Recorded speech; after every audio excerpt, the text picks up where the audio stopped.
Hello, everyone, and welcome to another session of Franchising with FASA. Joining us today is Paul Stevens, who is the CEO of the Just Property Group. Paul Stevens has been the CEO of Just Property Group Holdings since 2013, which controls an international group of property franchises specializing in residential sales, rentals, and management. Paul joined as a franchisee in 2003 and now as the CEO drives the strategic direction of the Just Property brand. Paul is also actively involved in the evolution of the South African property landscape, working closely with high-level industry stakeholders. Paul is motivated by the power of property to create both monetary and experiential wealth and is driven to see transformation at work in the property sector. Paul has a BA psychology degree and is a certified master practitioner in real estate. Under Paul's leadership, the various Just Property Group brand has been consolidated and the company is now known simply as Just Property. The rebrand hailed the beginnings of a new company culture driven strongly by the articulation of 9 core company values, which Paul spearheaded. Today, 113 Just Property franchisees independently own and operate in 83 locations across South Africa. Thank you, Paul, for joining us. Thank you, Ramani. It's great to be with you this morning. Good. And I just want to say hello and a welcome again to everyone out there. Grab a cup of coffee, and in a moment, we'll be chatting with Paul about the future trends that will impact the franchise industry both locally and internationally in 2021 and beyond.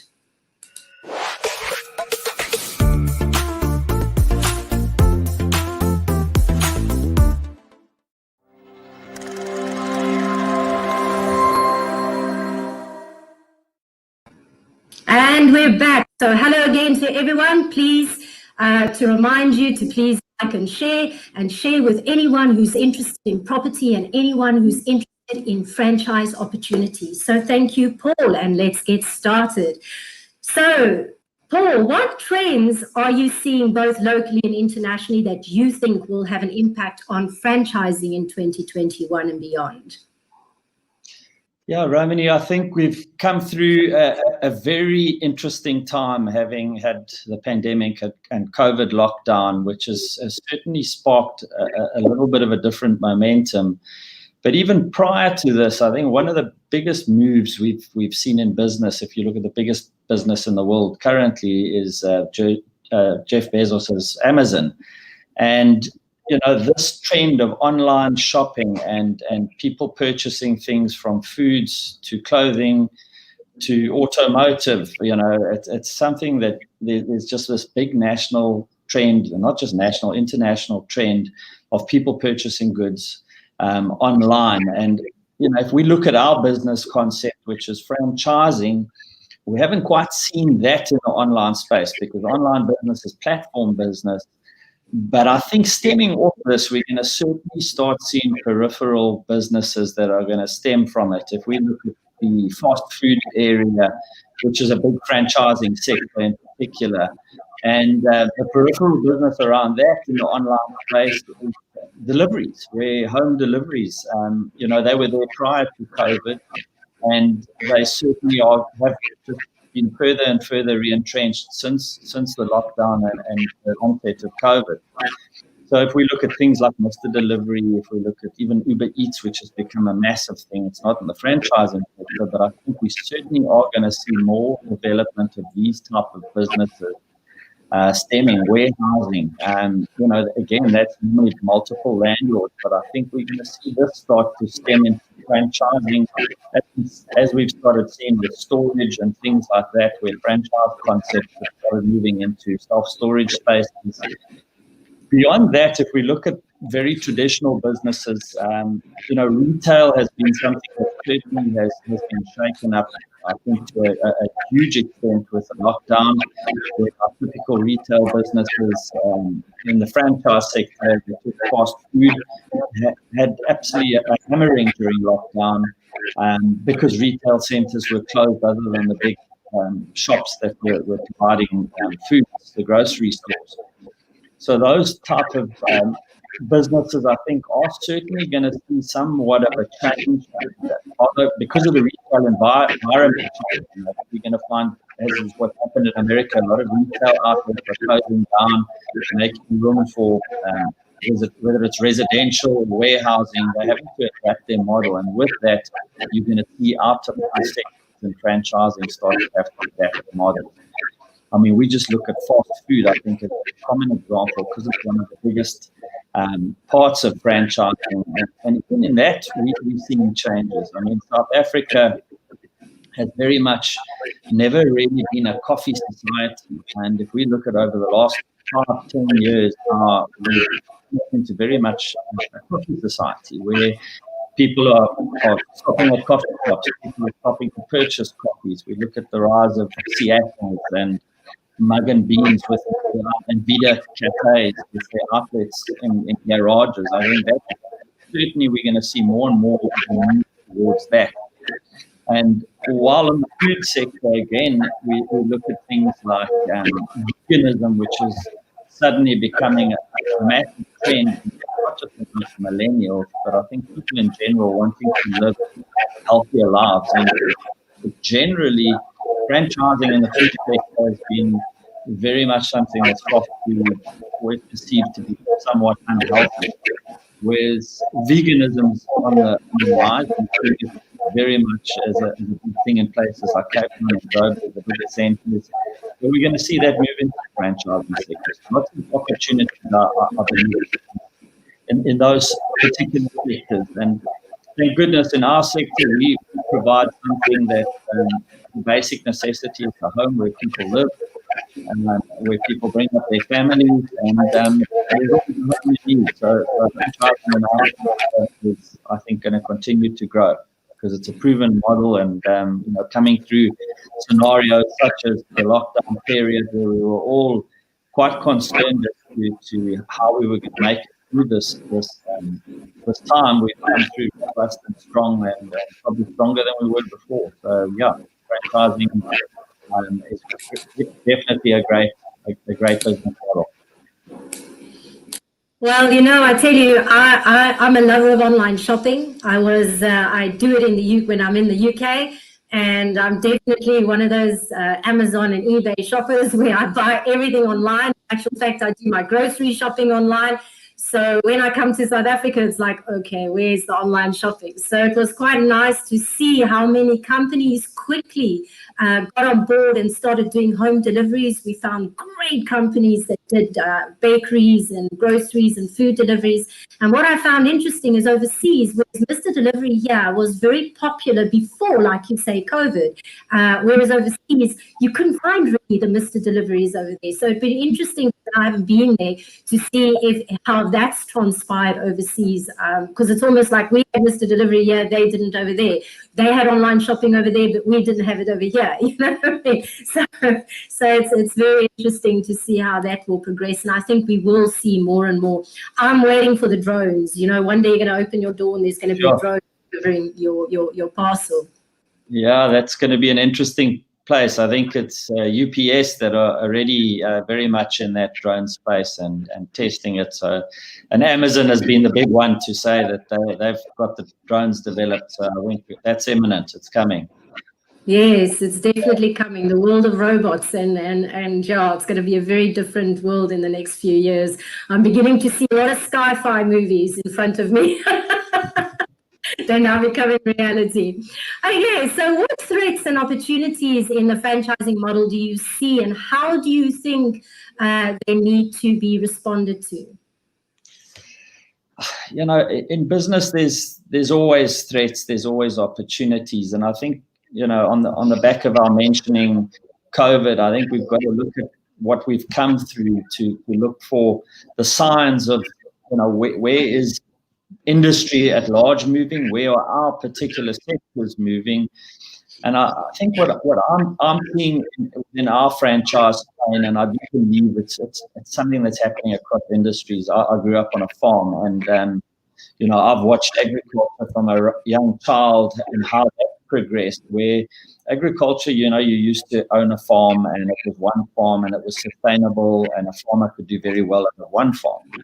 Those days have changed, and you've got the thing called the mega board, which is very much what's happening now. For a farmer to be sustainable and to have something that's a workable business, he's had to buy multiple farms around him, consolidate operations, and he runs a massive big territory. And I think we're finding this across business.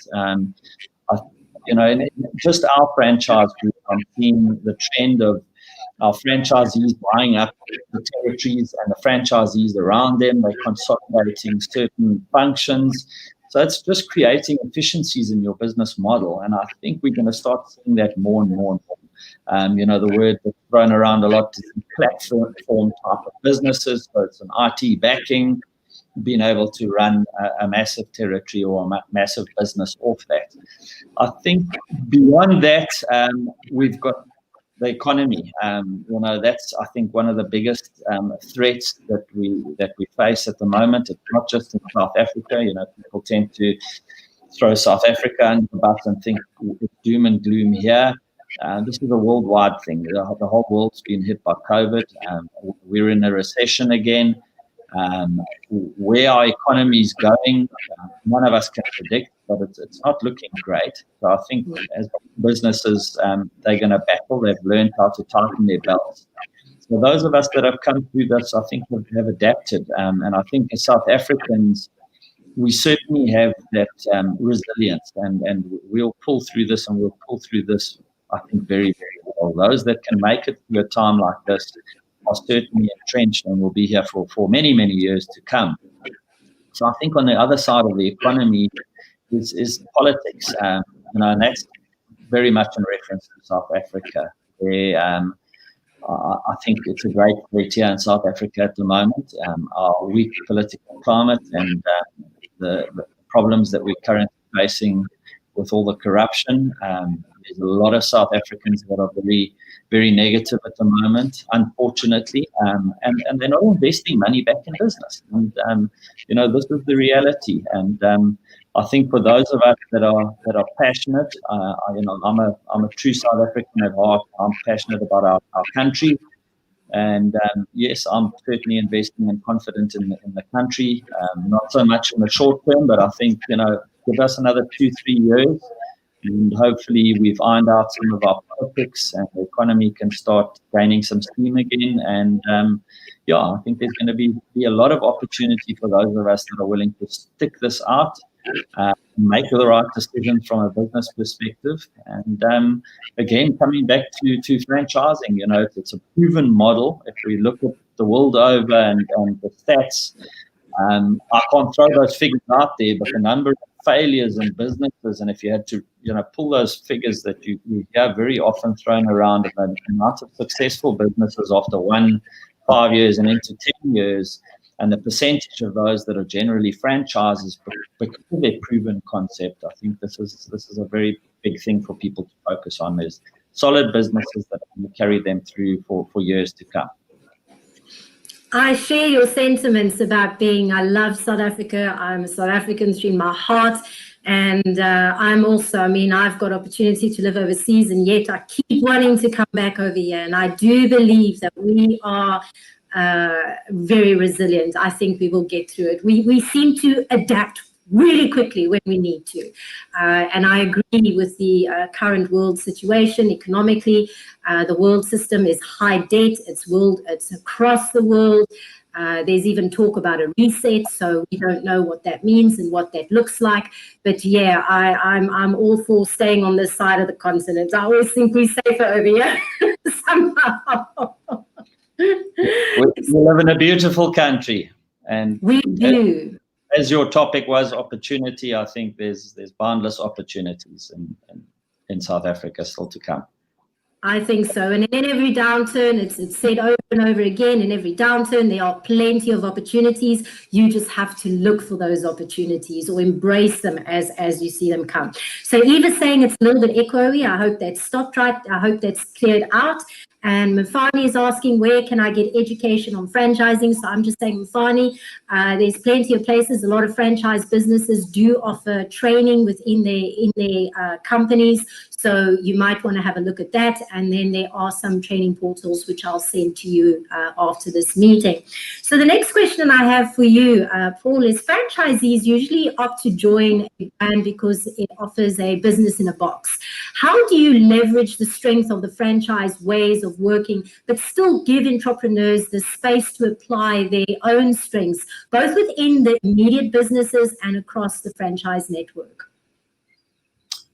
Yeah, I think, Ramani, the franchise in a box concept is very sort of loosely thrown around. And I think people generally have the misconception that franchising is very much a business in a box. And to a certain extent it is, but on the other hand, I'm making reference to our type of industry, and it's not. So if we take generally, when I've made reference to it a couple of times this morning about fast food, because I think that's probably one of the biggest sectors in franchising. And that is very much a model that's a franchise business in a box, where right from the onset, from how you dress your people to the burger patties that are delivered to the price that you charge, everything is given to you and dictated upon you and controlled in a very formatted manner. It's very well packaged. Whereas, we're in the service industry on our side, and there's many other industries similar with franchising concepts. And we allow a certain amount of flexibility. We really need true entrepreneurs in our businesses, where their flair and their ability to act as an entrepreneur comes in. So when it comes down to pricing structures, because we're delivering a service, prices are negotiated and certain things are negotiated upon. And that's where I believe there is a little bit of a middle mix. It's not just an inner box business concept. You're always going to have that model within certain types of franchising, but others that give a little bit of leeway and allow their business owners or business partners as franchisees to have that flexibility and to grow in the manner that they see fit with their personal traits and strengths coming out of the business model. That being said, there's no right or wrong. I believe that both work well, but most important is as long as there's consistency in the brand and that unique selling proposition, and that the clients are experiencing a similar trend across the different units that you've got across the country. I think that's one of the most important things. And I also think it's what you put in is what you get out, because yes, like you say, it's like people have this idea it's business in a box, but you yourself, when you take on your own franchise business as a franchisee, you have to put the effort in, you have to put the time in, you have to work within your business to also make it a success. You can't just depend on the franchisor to do everything for you.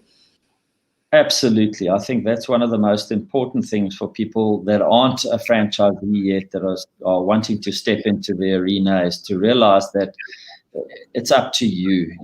This is not something that a franchisor is going to run for you. They're going to give you a guideline and they're going to give you a model to go and run. But the success of a franchise model is very much based on that true entrepreneurship. You've got to go out there, you've got to drive it, you've got to guide it, you've got to work at it day after day.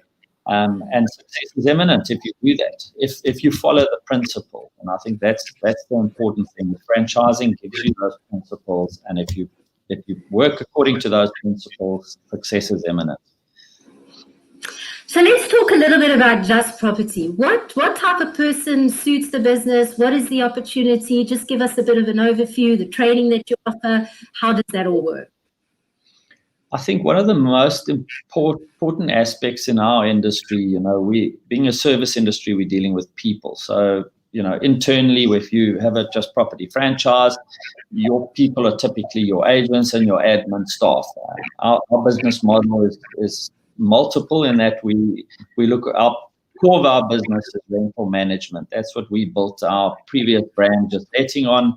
We're the biggest rental property management company in the residential side of things in the country, and we've built a very solid foundation with the annuity income that comes in from that. So you're dealing with people each and every day. And I think that is, not just your staff have been dealing with clients and customers. I think one of the most important things is to be very much human-centric, people-centric. You've got to be somebody that understands and can work with people. And I think that's probably the core of it. Yes, there's certain other personality traits that we'll try and pick up when we do a personality test with prospective franchisees. But I'd say being a people person is one of the cores. And somebody that's willing to go out there and work. I think we all look for that wonderful business that we can slot into and that's going to run itself. And yes, you get that. And I think franchising does offer that because of the systems that it allows. And we've got some franchisees that own multiple outlets, live far away from those outlets, and they run successfully because they've got systems in place. But they've had to work very hard to get there. And I think that's one of the most important things. Nothing in life comes easy. We've got to put some time in. Yeah, time and effort. Well, that brings us to almost again. I just want to remind everyone again to please like and share this with someone who is interested in property or is interested in franchise opportunities. And yes, just to remind you that we have popped a link in the comment box below so that if you want to get hold of Paul or any of his team at Just Property, that you can just click on that link and then fill in the message, send them an email and let them know and get in touch with them. And just to remind you in closing that FASA is a non-profit organization that protects, lobbies and promotes ethical franchising across all sectors within South Africa with a focus on transformation. FASA offers membership to both existing franchisors and franchisees who supports and runs ethical businesses. If you want to know more about FASA, please visit them at www.fasa.co.za. So thank you everyone for joining us, and thank you, Paul, for joining us today. Ravani, thank you very much for giving us the opportunity, and it was great to be with you this morning. Excellent. And thank you, everybody, and have a super week forward, whatever it is you're doing.